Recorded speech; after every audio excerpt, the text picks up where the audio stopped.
European look, লম্বা চুল, চোখে সানগ্লাস আর সেই স্টাইলে শ্রীলঙ্কার মাটিতে ঝড় তুললেন শাকিব খান। দেশের গণ্ডি পেরিয়ে এবার শ্রীলঙ্কাতেও নজর কেড়েছে ঢালিউড মেগাস্টার শাকিব খান।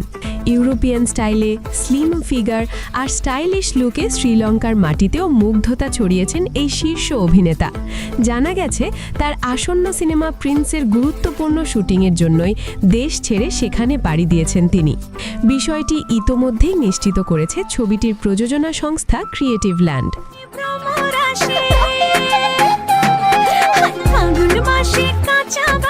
শুধু শুটিংই নয়, প্রযোজনা প্রতিষ্ঠান থেকে আরও জানানো হয়েছে খুব শীঘ্রই প্রকাশ পেতে যাচ্ছে প্রিন্সের ধামাকাদার ফার্স্ট লুক। আর সেই লুক দেখার পর নাকি সিনেমাটি নিয়ে দর্শকদের ধারণাই বদলে যাবে। ছবিটির গল্প ঘুরপাক খাচ্ছে ৯০ দশকের এক কুখ্যাত গ্যাংস্টারকে ঘিরে, কারণ প্রিন্স মূলত একটি ৯০ দশক ভিত্তিক গ্যাংস্টার সিনেমা। অনেকেই তুলনা করছেন মালায়ালাম সুপারস্টার ইয়াশ যেমন কেজিএফ চরিত্র দিয়ে পুরো সাউথ ইন্ডাস্ট্রিকে কাঁপিয়ে দিয়েছিলেন, ঠিক তেমনই কিছু ঘটতে পারে শাকিব খানের প্রিন্সের মাধ্যমে।